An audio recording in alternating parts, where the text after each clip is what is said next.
The experts who I quoted in my most recent story was saying that the debate is whether China is number 2 or number 3 when it comes to being the source of most of these attacks. I won't tell you what number 1 and possible number 2 are. You'll have to go read it in the magazine and ask me later on. But yes, there is a constant ongoing threat of cyber spying. Businesses have to worry about this, but in terms of a real new level of confrontation, I don't think the evidence is there. Is there a new military confrontation between China and the United States? I'll just say I think the evidence for that is slight. Again, we can argue whether 50 years from now there might be some different naval balance, but I think we're talking on 50-year timescales before we get to that point.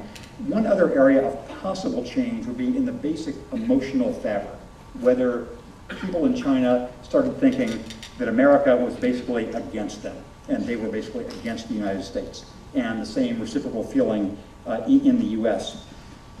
Certainly the power of this feeling, the power of this kind of nationalist feeling in China is obvious to anybody who's watched CCTV on any night of the week and turned on installment number 4 million on Why We Hate Japan.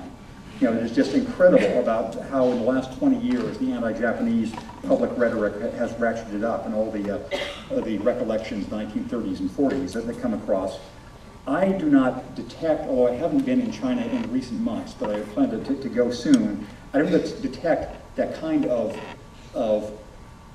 widespread shift in popular feeling that apparently there was just like a flash after the bombing of the Chinese embassy in the Balkans, and there was against the French during the Olympic torch relays in 2008 and all the rest. So I don't think that's happened, nor even surprisingly in the United States.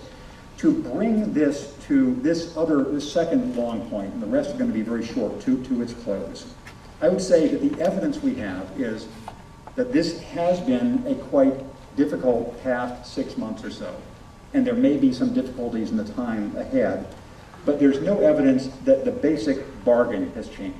The basic bargain seems to be these two most important economic powers of the future and perhaps of the moment feel as if they have more to gain by working together than by working against each other, and in my view that's better for both of them if they do that, but that seems to be still the bargain as viewed from people at the top of both governments. And here's what's important about that. It means if we think of historical, well, it's important for obvious reasons, but here's another reason it's important. If we think of other historical shifts in world power, there's some of them which you can say, yes, that shift happened, and it was never going to be that disturbing. And the UK to US shift as the center of Western economic power is one of those. Yes, there are tensions between the US and the UK. Yes, we had our couple of wars. But basically, this was not going to be a huge disruption to the world order, except as seen by the Brits. But that is their problem. And on the other, so that was going to be a change by two countries that were as similar as they could be.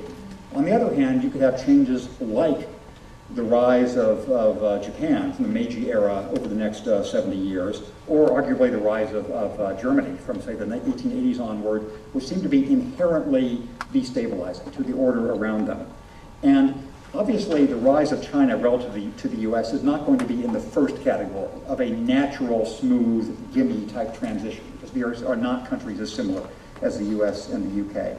But I think it's also significant that it doesn't have to be like the rises of Germany and Japan before each of those rises led to World War.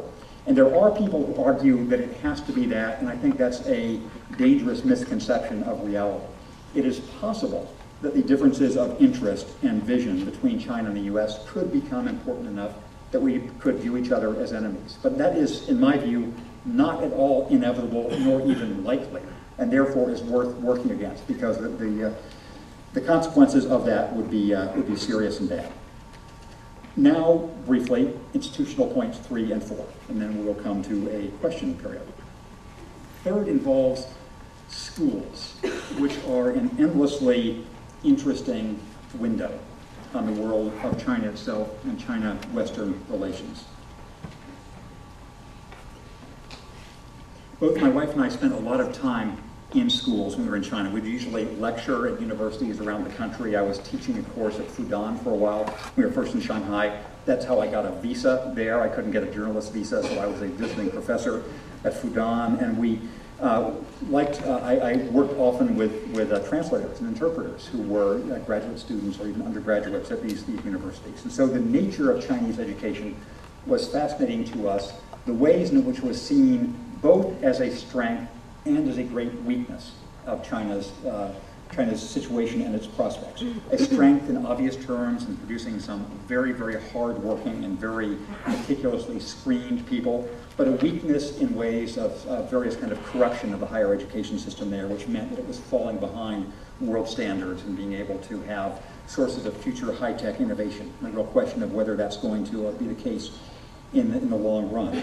But the part of the school system which I ended up thinking was more important than I had expected was simply the web of hundreds and thousands of millions of human connections of Chinese people who had been to schools in the United States, and a smaller number of American people who studied about China here and gone to schools in China, and foreigners, mainly Americans, who had set up schools and other educational institutions in China. And the fact that this was, in a way, this was a profoundly important connector between the countries and buffer against some of the other strains I've been mentioning before. And I think this is not as appreciated on the US side as it should be. Partly, I mentioned earlier the fact that the political leadership of China illustrates this point in the abstract, or in the negative, by not having this international experience and therefore not being able to interact the same way the financial leadership does, but just the countless times that one would find in Chinese villages somebody who had an uncle who is now teaching at Georgia Tech, or somebody who was I met an airport administrator in Xi'an who has in his office a bust of Deng Xiaoping, says without Deng Xiaoping I'd still be walking behind an ox in a rice paddy, and a bust of George Washington that he got at Mount Vernon when he was studying at UVA.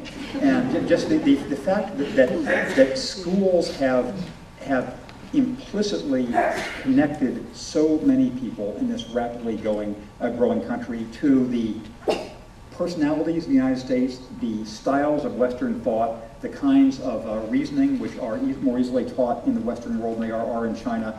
I think this is something which matters more than we can easily imagine. And again, the second thing I will do when I am king, after outlawing these nonstop flights, is to try to fulfill what Barack Obama actually mentioned offhand when he was on his China visit, of having some huge increase in the number of American students who will be going to China and trying to increase the flow here. I think that if there is any simple thing we can do to shape in a positive sense China's course of development and bolster in a positive way the relationships between the two countries, is to expand these school-based connections, because significantly, in my experience, most Chinese people who come back from this have a more positive than negative view of their experience in the United States. You know, if it were turning out the other way, we might want to ramp it down, but it seems to be more a positive than a negative experience. So I could say more on this, but I'll simply say that the kinds of programs that the Chinese Studies project here under with the Zeidman's sponsorship over the last 3 decades, things like that have made a big difference for the students who've been in them, for this country, and for China too. So I think may they flourish and prosper. Finally, a word to students here. This is directed to anybody in the audience who is an actual student. We're all students of life, of course, but somebody who is structurally a student in a school, or those of you who have children, grandchildren, relatives, etc., about how to think about this, about a life in which China is certain to play a larger role than it has when I was a student in high school or college.